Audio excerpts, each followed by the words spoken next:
looks like it just wasn't our night on my first game back, where I get to watch the all the way to the end and stay up for the whole thing. Oh my God, way to shit the bed on my sister's birthday. Oh, hold on, hold on. Oh, and I got a foul. 23 seconds to go for Kenny Wallace. Yes, yes, yes. We need a miracle. Come on, come on, come on. Yes! Oh my God! Bang, bang, Tito Puente! Oh my God! Oh my God, happy birthday to my sister. Do you believe in miracles? Oh man. Yes, yes, yes, yes, yes. I can't believe I recorded that whole sequence. Go Spurs, go.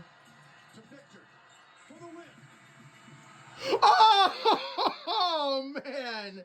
That was a good look. I don't really care. That was awesome. I hope you had a good birthday. And I'm sure she did, regardless of the outcome of the game and how the Spurs did, because I missed the first quarter because I was spending it with my family, considering I didn't wake up till like minutes after the game started because I slept in. I didn't go to work just for the sake of my sister, for her Mike Wallace, or in this case Trey Jones, Boris Diaw, Antonio Daniels' 33rd birthday. So I know my father was here where I was sleeping in, and I see him quite frequently anyway, so it's not a big deal. Although I'm kind of sad that I missed Uncle Richie, my uncle, one of my uncles on my mom's side, he was here earlier, and he lives in Florida now, so sadly I don't get to see him as much, so there was a missed opportunity there, but it's kind of a blessing in disguise, just like with the friends in Rageville that see me on the phone and the internet more than in person. The blessing in disguise, because whenever I get to see Uncle Richie in person, like if when I do in the future, consider that special, because it's not all the time. So therefore, our day will come. Our day with them will come. It's only a matter of when. So there. Yeah, I really can't talk about what happened in the first quarter. I didn't see it.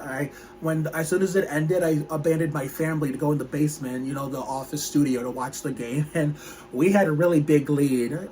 And I got excited thinking that we were going to win on my sister's birthday. I thought we were going to get it. And I'm not surprised, but nobody should at this point, whether you're a Spurs fan or not, or just an NBA fan.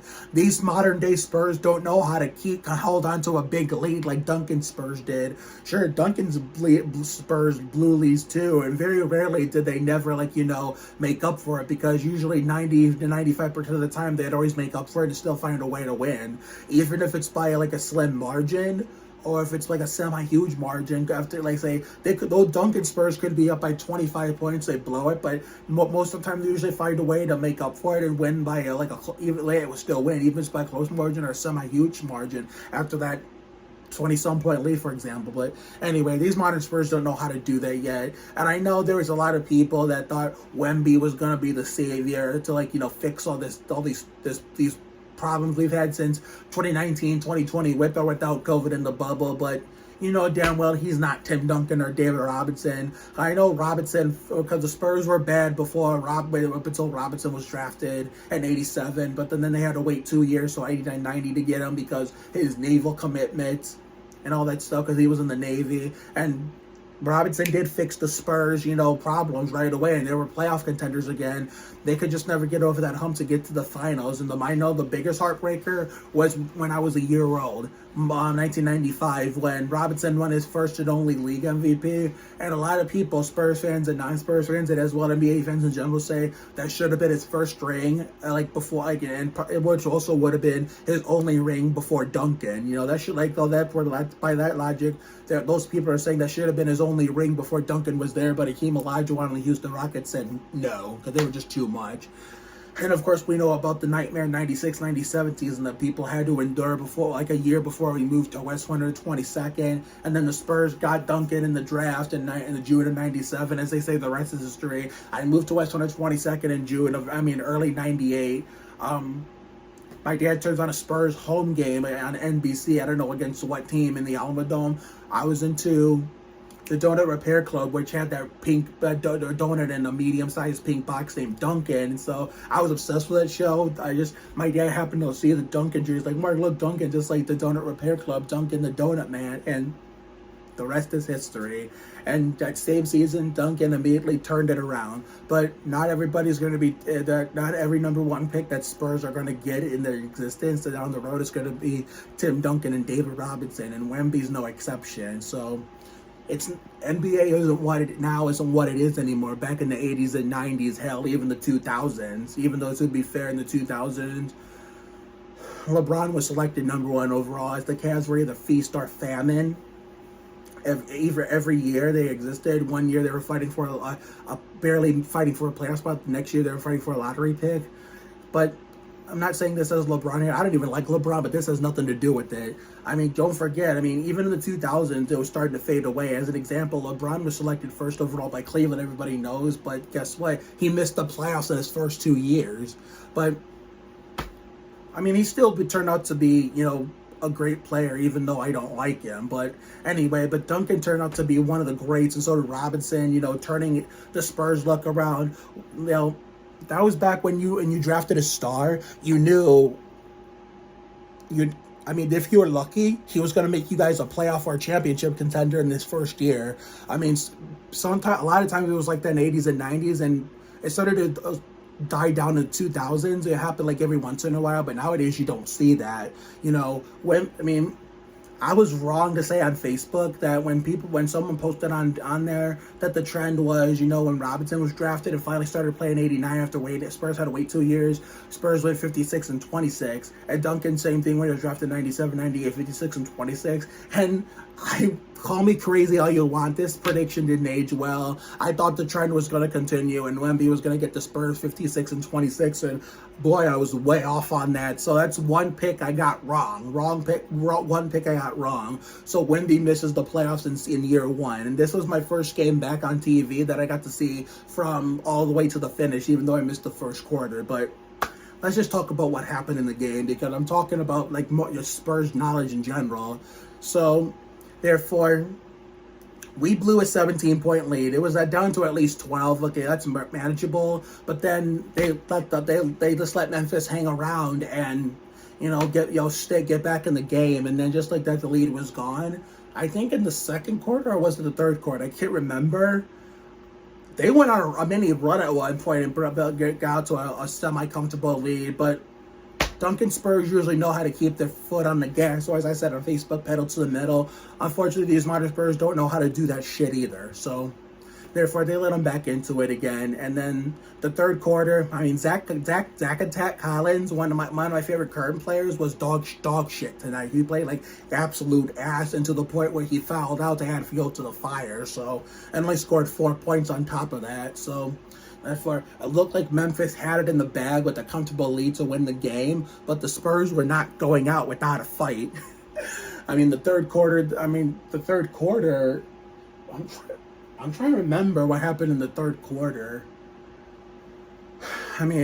Sean Elliott was trying to be the most unbiased, local announcer you can be, and bravo to him. Goes to show you why the Spurs announcers, Bill Land and Sean Elliott, are the best, which is why they're unbiased, and they know their stuff and know what they're talking about. So especially as someone like Sean, who played on the Spurs almost his whole career, minus that 1 year where he got traded to the Pistons for Rodman, and then he came back to play with Rodman before we shipped him to Chicago for Will Perdue. So the third quarter is I'm trying to remember what happened in the third quarter. Oh yeah, that Wembanyama, defense to offense sequence. Look at this. Watch the block. Bill, he swatted that thing. And now watch this. Watch how follows up. Oh, mama Wembanyama. Yeah, that monster block. And he just underhand dunked it with one hand.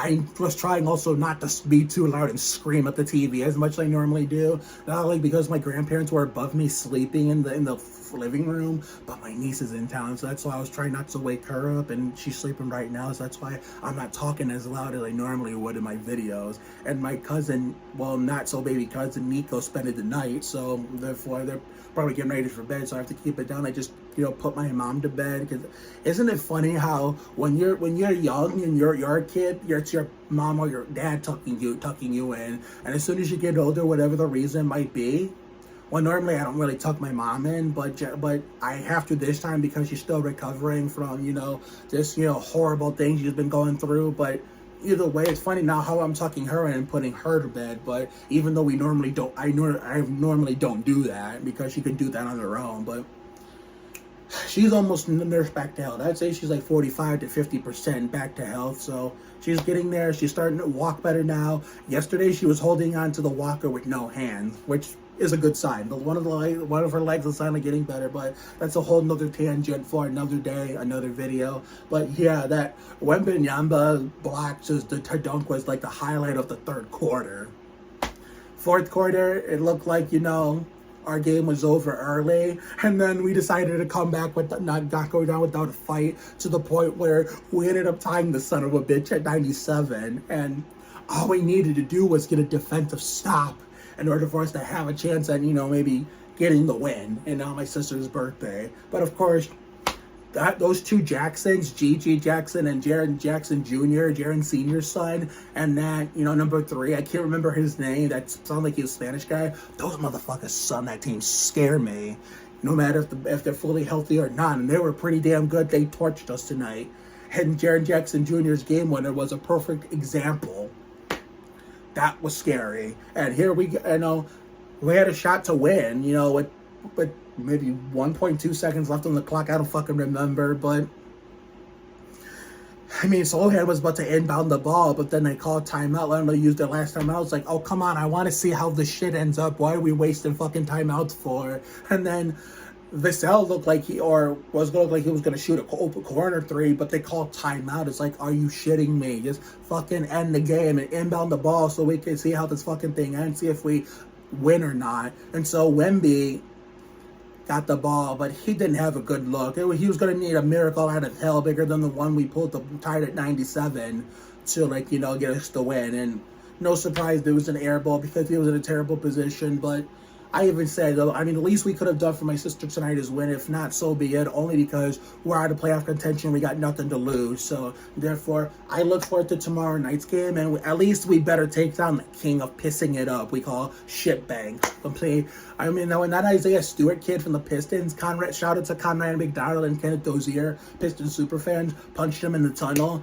I wish someone could give a reward to Isaiah Stewart or whoever does that shit to shitbangs. Like, why the fuck couldn't someone do that to him when he was in here in San Antonio, stinking up the joint like Terry Labonte and slowing down the youth movement? Which goes to show you, I'm happy that you used the shitbaggers off our team. So tomorrow we face Jamie Lake, Harley J, Todd William Harris's team, and of course Uncle Andy, my neighbor, going that way by where the Beals and where the comedian lives, going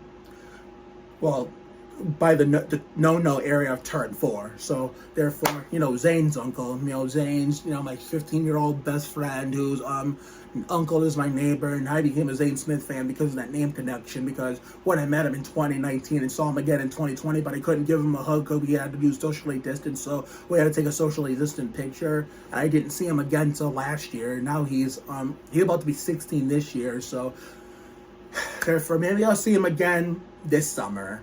Because the only reason why I looked into seeing him last year was because I planned it and it didn't make it as special. In order to make it more special without your way, as terms of, you see someone you love when you're not looking for them, it's all about timing. You need perfect good timing for stuff like that. And so that's going to be the key for the 2024 Sandy Ridge Redemption for season 4, Fun in the Sun. But anyway, I need to get going, so therefore edit and upload this, watch other YouTubers do their thing, and hopefully eat my dinner too. So have a good night tonight and a better day tomorrow. Take care, everyone. Good night, and remember, wish my sister happy Mike Wallace 33rd birthday in the comments. Or in this case, Antonio Daniels, Boris Diaw, Trey Jones 33rd birthday, since there are Spurs that wore 33 in the past and present. So I will see you all for the next video, which is going to be tomorrow night's Spurs Suns review after that game's over. And we're not watching Coda this weekend because fuck that track. So the next NASCAR video will be the Pontiac Excitement 400 review next Sunday night at Richmond for Easter and Easter special. So see you later, everyone. Go Spurs, bitch. Oh mama.